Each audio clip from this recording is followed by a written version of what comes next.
Саламатсыздарбы? Баарыңыздарга жалпы салам. Биз Руслан Акматбек менен берүүлөрүбүздү улантып атабыз. Мурунку биринчи күн чыкканбыз, азыр да биринчи күн чыктык. Азыркы күндөмүбүздө бир гана маселе. Бул мурунку жумада өткөн экономикалык форум. Шыкмаматов, Жапаров, Акылбек, анан Ажообуз Садыр Жапаров үчөө өткөргөн бизнесмендер менен ишкерлер менен жолугуу иш-чарасы толугу менен көрүп чыкты, көбүбүз тең карап чыгып, анан ошо боюнча суроолорум пайда болгон. Руслан Акматбек көп жылдар бою ошо ишкерлер менен чогуу иштешип, ишкерлер ассоциациясында иштеткен киши катары чакырганбыз. Саламатсызбы, Руслан Акматбек? Саламатчылык. Бул ушундай форматтагы жолугушуу мурун болду беле? Ушундай именно ушул президент менен апачык баардык телевидениянын баары келип, андан кийин эң чечүүчү адамы келип отуруп, Акылбек Жапаровдай, андан кийин прокуратуранын астына атайын ошо инвесторлорду, бизнесмендерди колдоо бөлүмү ачтык деп, айрыкча АКСтин жоюлгандыгынан кийин бул кандайдыр бир месседж бергиси келди окшойт. Биздин жетекчилик ошентип бизнесмендерди чогултуп ушундай передача иш-чараны өткөрүштү. Ушундай форматтагы жолугушуу эсиңизде барбы сизде? Мен ишкердик багытында 2009 жылдан баштап иштей баштадым. Ошол 2010 жылы революция болгондон кийин коомдо өзгөчө бийлик кандайдыр бир ачык айкындыкка туура жол алды да. Анан эсиңерде бар, баягы Роза Исаковна ошол убакта мисалы мамлекеттик бийлик органдардын эмес алкагында коомдук кеңештерди түзө баштаган, булар эсиңизде болсо керек. Ошондон бери мен бир нерсени так айта алам. Кыргыз бийлиги чындыгында баягы бизнес менен жолугушууларды байма-бай өткөрчү. Силер балким эсиңерде бар, жанагы ушуга чейин премьер-министрдин алдында инвестицияларды өнүктүрүү кеңеши бар болчу. Мисалы төраганын алдында бизнести жана инвестицияларды коргоо кеңеши болчу. Акыркы учурларда жанагы президенттин алдында дагы ушундай бизнести колдоо боюнча кеңеш курулуп, анан өзгүнчө эле жанагы салык органында, андан кийин экономика министрлигинде консультативдик бир группалар, иш топтору түзүлүп, мындайча айтканда диалог аябай эле жакшы болчу. Бүгүн мен ошону байкадым, жанагы жолугушууда, тиги өткөндөгү жолугушууда Акылбек Жапаров калган башка мамлекеттик жетекчилер дагы бизнести байма-бай диалогко, кызматташууга чакырып келбедиби? Мурунтан бери кыргыз бийлик менен бизнестин ортосунда диалог, жолугушуу, кызматташуу аянтчалары Кыргызстанда аябай эле көп, аябай эле жакшы болчу. Бул биринчи маселе. Маселе ал жолугушууларда же диалог аянтчаларынын жоктугунда эмес. Жада калса ошол убакта ошондой бир ачык айкындыктын күбүсү менен жанагы өкмөттүн облустагы кеңештери барго, өкүлчүлүктөр барго, ошолордун алкагында дагы бизнес менен жолугушуу аянтчалары түзүлүп, кадимкидей бир координация менен иш алып барылган. Бирок маселе ал эмес, маселе тиги алардын канчалык эффективдүү, натыйжалуу иш алып барылганда, канчалык алардын бизнестин көтөргөн маселелери чечилип атканында болгондо. Мисалы ушул иштер башталганда, экинчи революциядан кийин ишкерлер үчүн бир министр менен жолугуу, өкмөт башчысы менен жолугуу, болбосо президент менен жолугуу, депутаттар менен жолугуу кадимкидей чоң бир окуя болчу. Ишкерлер муну күтчү, даярданчу, барчу. Анан кийин менин өзүм байкаганым, жеке баамда, кийин бара-бара ишкерлер буга аябай кызыкпай калды. Себеби дегенде, жылдап көтөргөн маселелер бирдей, ошол маселелер чечилбейт.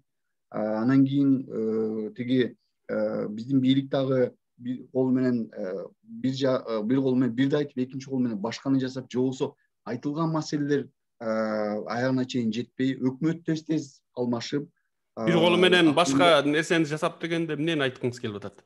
Мен айткым келген нерсе, баягы декларативдүү түрдө мисалы бул жолугушада деле айтпадыбы биз чечебиз жасайбыз азыр башка заман депчи.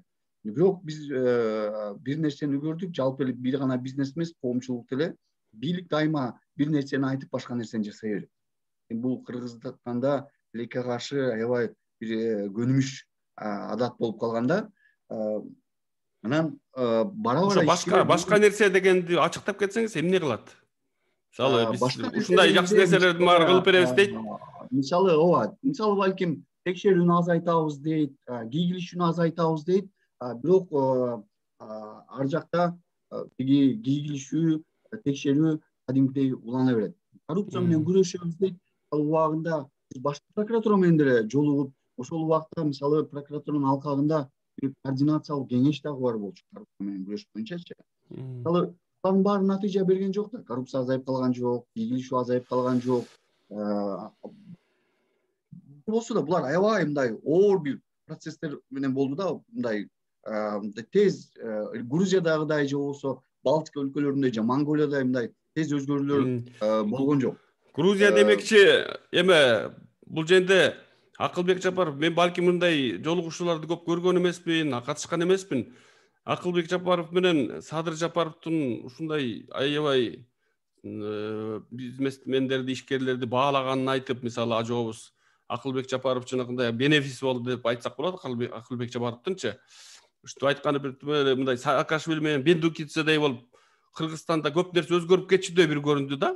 Мисалы Акылбек Жапаров 15-июлга чейин мен убактым кененирээк ошого чейин баарыңар жолуккула, кластер болуп бөлүнгүлө, баардык маселени чечебиз, акча бар деп айтып атты да. Акча бар дегенде балким Кумтөрдөн ошо 30 килограммдан 40 килограммга чейин күндө алтын келип борбордук биздин эмеге банкка келип жыйналып атыптыр. Анан ошонун аркасына кармап баягы белине алтын тыйындарды түйгөн аксакал, эч кимге жыгылбаган аксакал сыяктуу мындай кебете болду да Акылбек Жапаровдунчу. Ошо Кумтөрдүн капчыгы прокуратурада атайын бөлүм түзүлдү деди да, Зулушевчу, ошо бизнесмендердин укугун коргоо боюнча. Ошого биз бекем турабыз. Мына азыр ошол сайтка түздөн түз эле эч кандай келип отурбай эле ошондон онлайн эле бийлик кандайдыр бир бийликтин өкүлдөрү силерди кызматкерлер, мамлекеттик кызматкерлер эметип атса, басынтып атса, бизнесиңерге тоскоолдук кылып атса, шагыл ошол жака жазсаңар, менин замымдан башка эч ким аны окубайт, экөөбүз окуйбуз, ошо боюнча тест чараларды кабыл алабыз деди да. Анан кийинки дагы бир маселе, үчүнчү маселе катары капчык прокуратурада бөлүм, анан жогорку кеңешти билесиздер, сапаты төмөн болгону менен азыркы кезде аткаруу бийлигинин мыйзамдарын аксатпай чыгарып атат да. Балким 2010-жылы Ак Жол партиясы келип калып, кандайдыр бир маселелер, мыйзамдар тез кабыл алынбай проблема болду беле, оппозициялык келип калган да Ак Жол. Ошо мыйзамдар дагы тыкылдатып чыгып турат, ошо мыйзамдарды шак эле кабыл алабыз деген сыяктуу анан шумдук бир мындай дух берүүчү бир нерселер айтылып атты да. Көп бизнесмендер мисалы бул десе баарын тең эле ошол жерде тургузуп эле чечип койгон сыяктуу эле көрүнүп калып атты да. Ушул маанай бул сизге мындай таасир берген жокпу эч кандай? Же кандай бул нерселер болуп келген буга чейин? Эми сиз улайым айткандай эле болсун. Айткандай эле болсун, ошол сиз үмүт эткендей эле өзгөрүү болуп, мындан кийин жанагы мисалы албетте ал жерде жакшы нерсе болду. Мисалы президенттин кайра жанагы бизнеске болгон, жеке секторго болгон көз карашты өзгөртүш керек деген ошол жерден балким 1-2 бизнесмендин маселесин дароо чечкени, анан кийин мисалы бир ишкер туруп ошол делегация Алабукадан келип Өзбекстандан келген делегацияны кабыл аласызбы дегени, дароо кабыл алам, байланышкыла дегени албетте абдан жакшы. Бирок бул мындай экен да, биздин өзүбүздүн жакын тарых көрсөткөндөй, баягы жаңы бийлик келгенден кийин кандайдыр мына жаңы заман, жаңы бийлик келди деп аябай мындай бир энтузиазм менен, бир демилге менен, бир күү менен чыгып, бирок тилекке каршы убакыт өткөндөн кийин бул бизде толгон токой премьер-министр алмашты, экономика министри алмашты, президенттин деле канчасы алмашып кетти.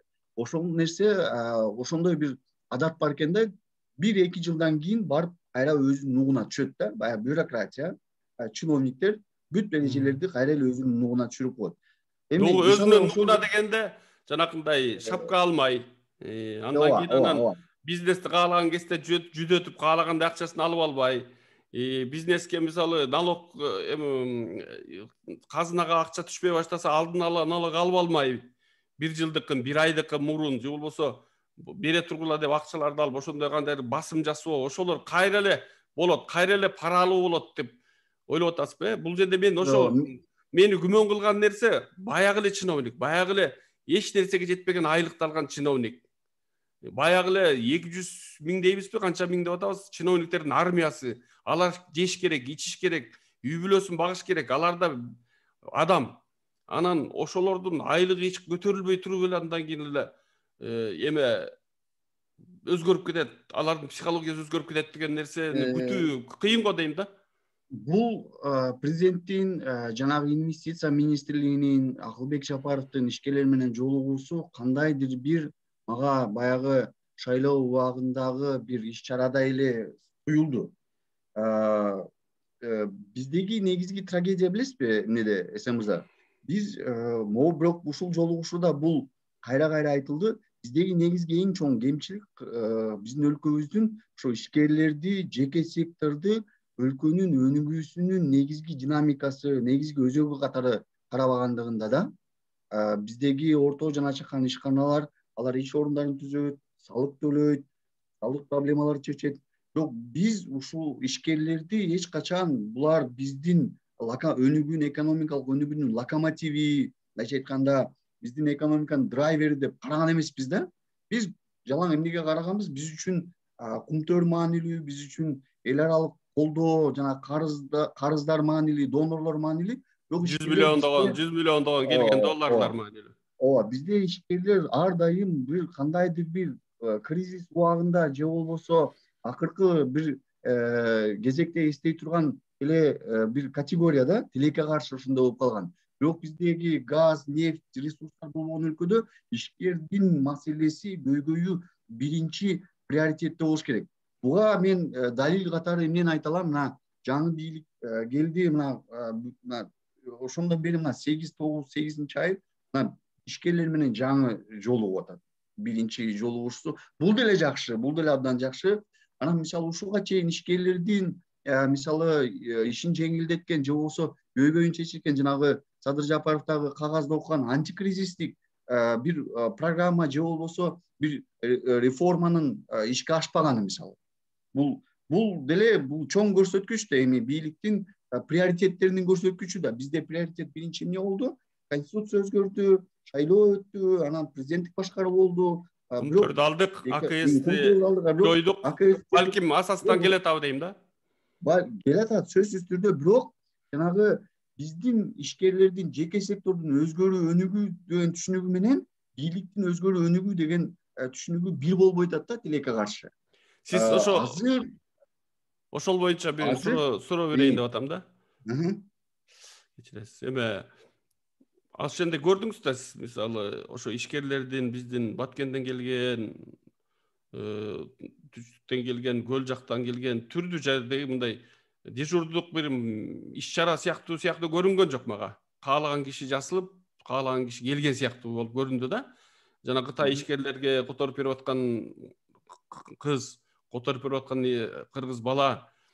Эми ушул ишкерлердин деңгээли кандай болуп калыптыр? Ушу биздин эркиндик кандайдыр бир мөмө берип атабы? Ушу ишкерлер эмени мамлекет артка тартып атабы же бул бийлик ошо ишкерлерге мүмкүнчүлүк түзүп бере албайбы? Анткени бизде эме бар да.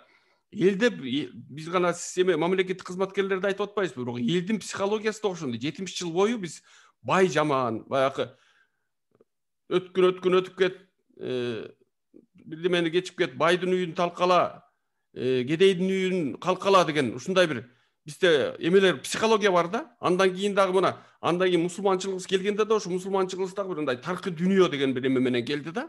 Байлыкты, ийгиликти, дүйнөдөгү ийгиликти жек көрүү, байлыкты жерүү сыяктуу. Анан ошонун фонунда жанагы Ташиев мына жеп ичкендерди, байлардын баарын атып атат деп баягы шакалдарды аткан видеолорду коюп, ошо бизнесмендерди киргизип, жанагындай 35, 50, 100 миллион эми эч бир таза бизнес кылыш Кыргызстанда мүмкүн эмес болчу да ушка чейин 30 жыл, чынбы?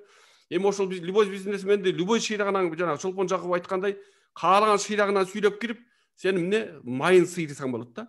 Эми ушул психологияда эл да ушундай, мисалы, ушу психологиядан кутулуш керекпи? Ошо эл жөнүндө кандай бир жооп бересиз? Андан кийин анан ишкерлердин маданияты канчалык өсүп атабы, кандай болуп атат? Бизде сиз туура айтасыз. Коомдо ишкердикти, байлыкты популяризациялоо зарыл. Бизде коомдо тилекке каршы ушул ийгиликке жетишкен, жана советтик өтмүштөн калган бир адат бар да, көз караш бар. Көпөстөр буларды сөзсүз түрдө жана куз туруш керек, булардын мал мүлкүн тартып бөлүштүрүп салыш керек деген. Анан ушулар тиги мен бир эсимде бар, Эсен мырза, мен бир радиодо алып баруучу болгом. Программа алып баргамда ишкердик боюнчачы. Программа алып барып, анан биз жаш муунду ишкердиге кантип тарбиялаш керек деп, биз ишкер айымды чакырып алып, экөөбүз ушинтип маектешип атсак, бир агабыз да, айыл жергесинен чалып, анан ошол аябай катуу урушканда биздечи, элдин баары ишкер болуп кетсе ким иштейт депчи. Бул биздеги тилекке каршы ошо элде түшүнүк ушундай да, эми ишкер иш орундарын түзөт, жаңы технологияларды алып келет, инновацияны алып келет, жаңылыкты алып келет, өнүгүүнү алып келет, баягы салык төлөйт, жол, биздин колдонуп аткан жол, барып аткан балдарыбыз барып аткан мектеп, биз барып аткан бейтапканалар, ушулардын салыктын акчасына түп төлөт, чиновниктердин алган майналары ушулардын акчасына түп төлөт деген түшүнүк тилекке каршы мындай элге кеңири тарайлык да өкмөт жасап атат дейт. Өкмөт кайсы акчага жасап атат дегенде, сол жерде баягы мамлекет өкмөт дей беришет, бирок булар акчаны асмандан албай эле да.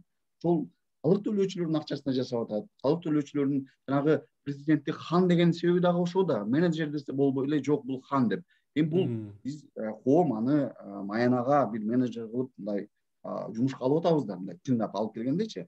Биз айткан нерседе бир дагы кошумча, бул жерде мисалы мага жакпай калган нерсе Акылбек Жапаровдун жанагы ишкерлерди бир аз зекигенсип, силер дагы ушундай жардам беришиңер керек, салык төлөшүңөр керек, болбосо башка өлкөгө барып жер иш кылганга мажбур каласыңар дегени бир нерсени мага аябай эме кылды, суроо. Дайыма ушул кандай реформа болбосун, кандай ушундай чогулуштар болбосун, кандай бир бийлик ишкерлерге кайрылбасын, же болбосо текшерүү болбосун, легалдуу катталып, кандайдыр бир жаманбы жакшы катталып, иш орундарды түзүп, ачык айкын иштеп аткан ишкерлерге багытталды да.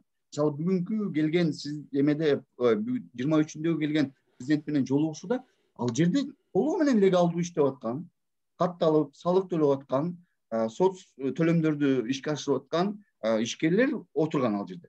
Бирок бийлик дайыма көмүскөдө, каттоосу жок, салык төлөбөгөн, жаап жашырып иштеген, түшкөн кирешеси менен бөлүшпөгөн бир категория, мындайча айтканда тырнакчанын ичиндеги ишкерлерди унутуп калат да. Бирок бүт баягы кээ бирөө бөлүшчү кишилер менен бөлүшчү, бөлгөндө да чөнтөк менен бөлүшөт. Баягы каарыны, өзүнүн каарыны, тартипке чакыруусуну бүт ушундай легалдуу ишкерлерге эле багыттай берет да. Ушул аябай мындай мага орой келди да, ошол эменин Жапаровдун, Акылбек Жапаровдун кайрылуусу. Экинчиси могул эмеде 23-үндө болгон чогулушта бүт аймактардан келиптир. Ар кандай теңдик, салмактуулук тармактардан ушундай сакталганга аракет кылыптыр. Бирок бир нерсени бийлик аябай мындай одоно ката деп эсептейм. Бийлик мисалы бир дагы тармактык ишкерлердин бирикмесин чакырып атты өкүлдөрүн.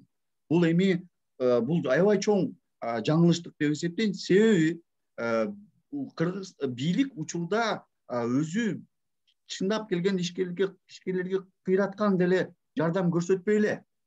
Бир эле мына сурамчылоо өткөрдүк, ишкерлерге бир эле бийлик жардам берет экен, кредит берет экен. Ал кредитти дагы алар тиги бийлик бербейт да, банктар берет. Муну дагы алар өкмөттүн колдоосу деп атат да. Эми мына сен колдоо көрсөтпөгөн шартта ошол ассоциациялар, бирикмелер чыгып, ишкерлердин башын бириктирип, аларды окутуп, саякатка чыгарып, көйгөйлөрүн чечип, коом менен бийлик менен ортосунда көпүрө болуп, аларды уюшкандуулук менен аракет жасап ошол ишкерлерди мындай өстүрүп келатат да. Бирок сен ошол жерде бир дагы ассоциациянын өкүлүнү чакырбай койгонуң бул чоң ката. Ал жерде 100 ишкер келди, ал дагы туура. Бирок алар көбүнчө өзүнүн жеке маселелерин көтөрдү да. Ал эми ассоциациялардан чакырганда ошол бирикмелер мындай көбүрөөк системдүү бир тармактык маселелерди көтөрүп, бул жалпы ишкерлерге, анан жалпы экономикага чоң пайда алып келмек да.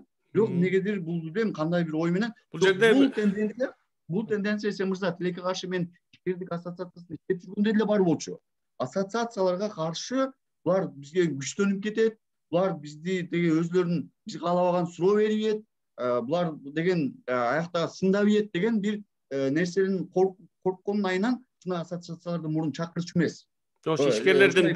Ишкерлердин жалпы жеке ишкерлер деле бизге мисалы мага окшогон карапайым кишиге көрүнгөнү жакшы да, мага мындай деңгээли жакшыдай көрүндү да мисалы. Жакшы, сөзсүз жакшы. Биздин эркиндиктин бир мөмөсү катары көрүндү да, мындай бийликтен тайманбастан, тайсалдабастан суроолорун берип, талаптарын коюп, анан Акылбек Жапаровго дагы мындай кичине өзүнүн акысын берели.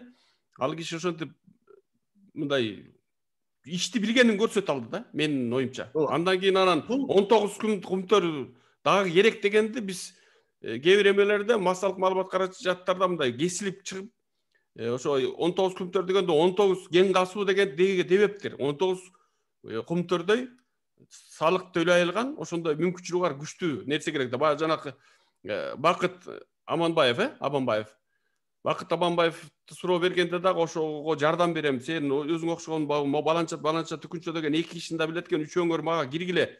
Андан кийин сиз айткандай кластер болуп келгиле. Ошондой эме менен чечели. Жапатырмак чечпесек биздин өндүрүмдүүлүгүбүз өтө төмөн болгондуктан биз кластер болуп чечишибиз керек да. Балким кеңешчилери ошондой ассоциациялар бар экенин жакшы айткан эмес, билбейм. Эмне үчүн жеке ишкерлер көбүрөөк чакырылган? Кабары болбогону мүмкүн эмес. Эми азыркы маселе мындай да, мырза. Ал жердеги сиз айткан ооба туура. Багалаш керек. Жанагы президенттин, вице-премьердин жана министрдин ачык болуп чечебиз, жасайбыз дегени абдан жакшы көрүнүш.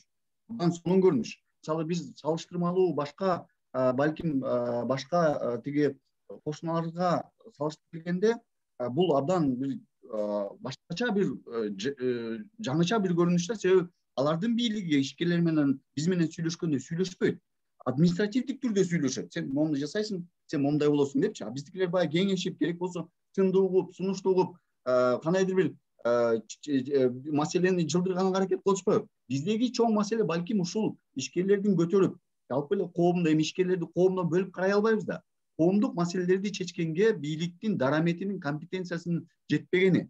Ошол маселе жалпысынан алганда мындай Шыкмаматов, Жапаров, Зулушев, Садыр Жапаров ажообуз бул нерсени ниети бар болушу мүмкүн, бирок туруп отуруп баягы жооп берип аткан чиновниктер эптеп ушинге отуруп кутулуп кетсем, бир эме убаданы берип кутулуп кетсем деген сыяктуу бир нерсе болуп атат да. Ошондо жалпы жанагы армия барго чиновниктердин, булар чын эле баягы жеп ичип көнгөн, кекиртеги жакшы чоңойгон, айлыгы дагы өтө төмөн. Анан булар үчүн жалпысынан алганда мындай иштөө жакын кыска мөөнөттө баягы невыгодно деп коебуз го. Мисалы кызыкчылыктарына жооп бербейт да. Бизде мамлекеттик башкарууда мындай болуп калганда, эң биринчи маселе бул ошону башкарган кишинин кызыкчылыгы келет.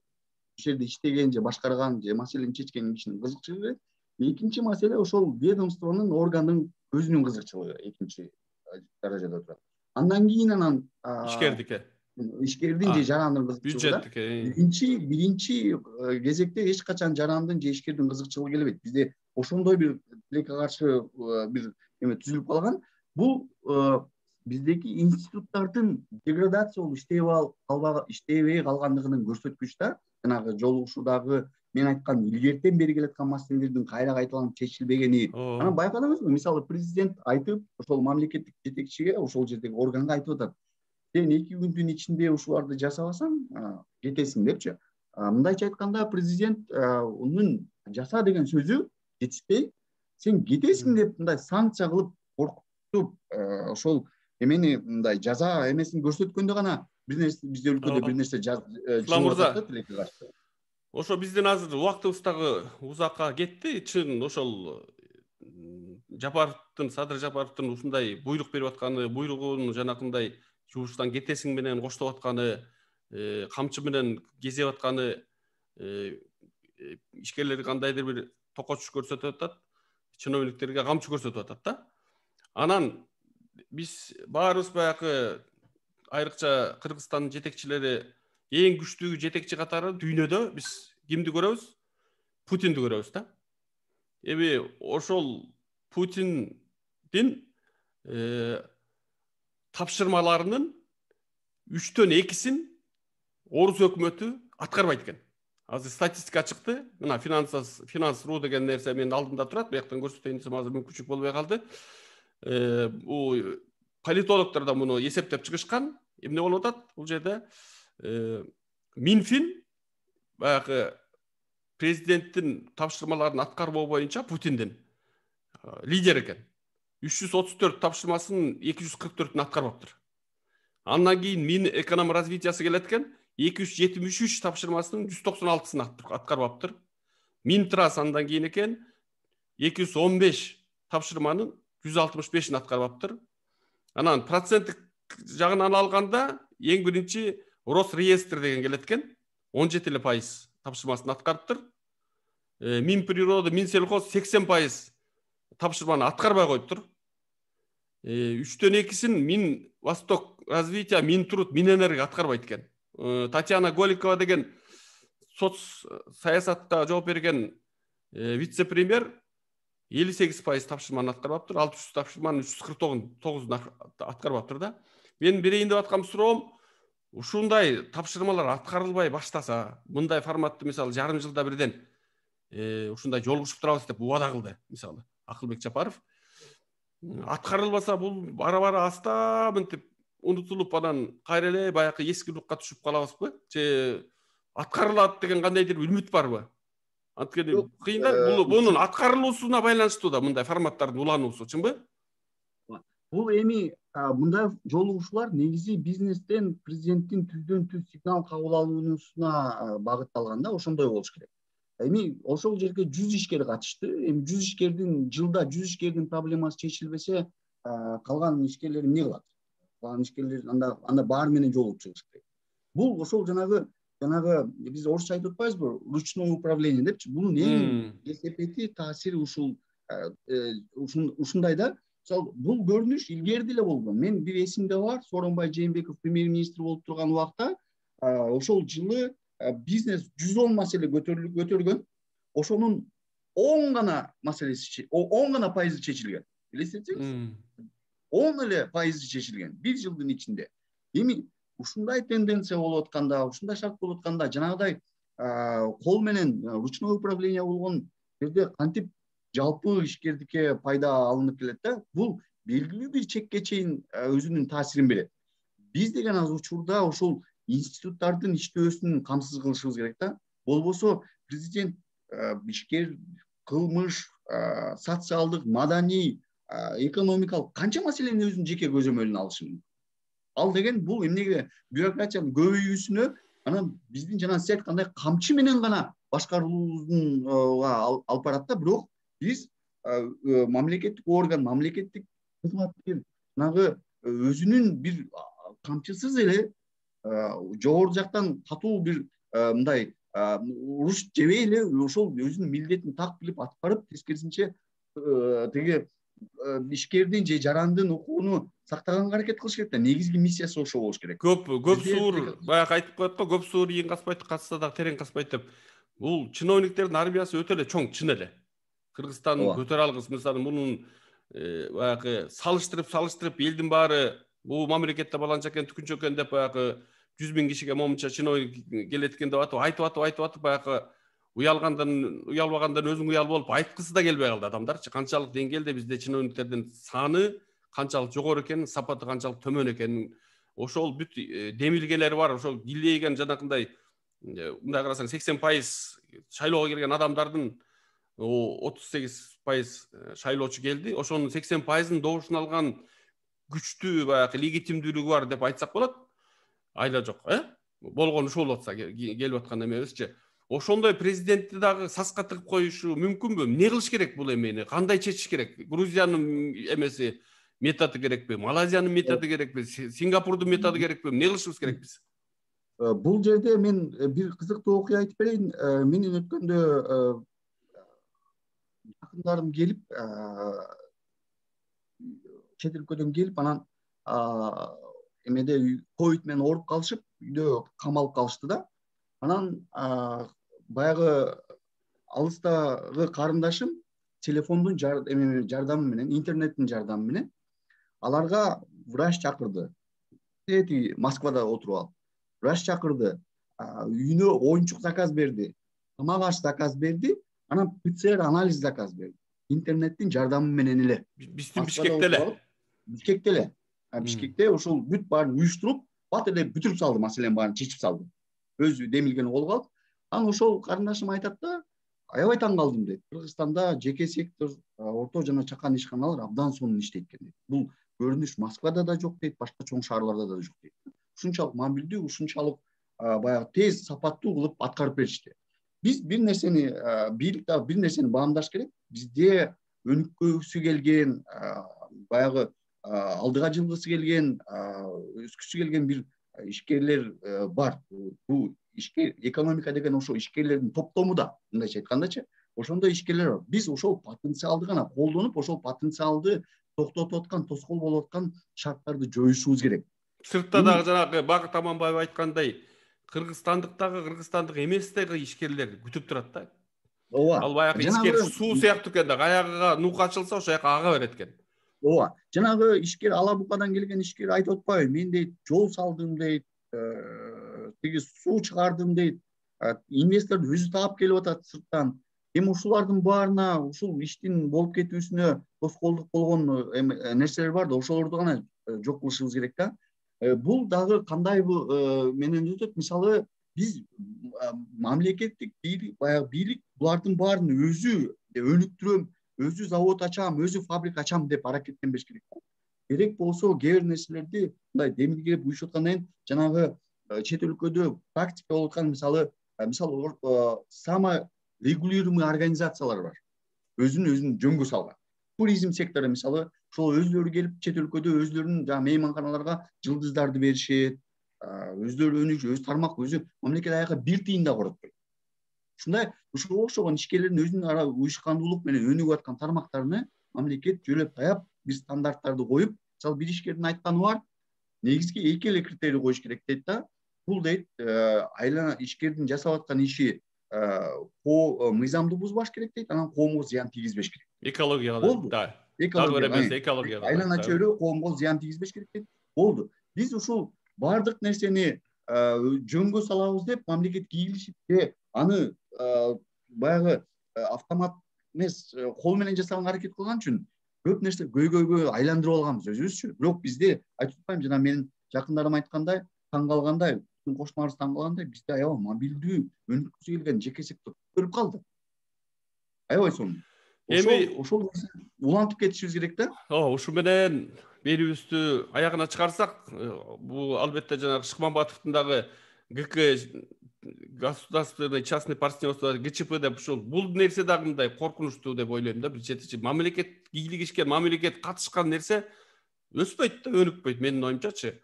Анан бергенге жараша ишкерге бериш керек да. Сен инфраструктурасын кара, башкасын кара, мамлекетке тиешеси жактарын караш керек. Анан мисалы Акылбек Жапаровдун жанагы айыл өкмөттөрдөн Аксай Travel'дагы орус биздин кыргыз элибиздин орус улутундагы келини, этносундагы келини айткандай, ошол жерлерди мамлекетке чыгара калабыз дегенде эл кандай карайт? Ушундай маселелерди негизи чечип койсо далай иш алдыга тез эле жылгыдай да. Ооба, жылат. Акыркы ошо эмеңизди айтсаңыз, ошо менен биз жыйынтыктасак. Мен эң биринчи эле бийликтин учурдагы эми декларативдүү түрдө жана президент дагы, вице-премьер дагы жакшы нерселерди айтты. Жеке секторго көз карашты өзгөртүш керек, мамилени өзгөртүш керек, бийлик аркасынан чуркаш керек дечи. Эми муну иш жүзүндө көрсөтүш керек да. Иш жүзүндө көрсөтсө жанагы ишеним кайра келет.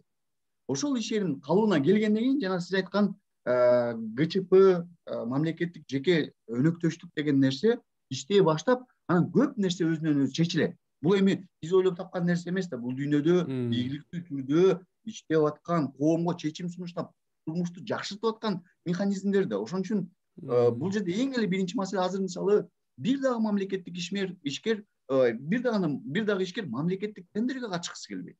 Анткени ишенбейт. Мамлекет менен сиз айткандай иш кылгысы келбейт. Белгилүү баягы ишкер атаккан тырмакчанын ичинде адамдар катышат, алат, ошолор алат, тендерлерди утат, баардык нерселерди. Мунун баары тең алдын ала белгилүү. Ушу менен биздин берүүнү жыйынтыктасак, урматтуу биздин жарандарыбыз, көрүп бергениңиздер үчүн рахмат. Лайк басыңыздар, комментарий жазыңыздар, подписка кылып туруңуздар. Биз дайыма иштегенге ошо сиздердин лайктарыңар, ошондой сиздердин көңүл буруңар биздин көңүлүбүздү шат кылып, биз дагы жакшыраак иштегенге мүмкүнчүлүк берет. Ошондой жардам бизге керек. Чоң рахмат аягына чейин чыгып бергениңиздер үчүн.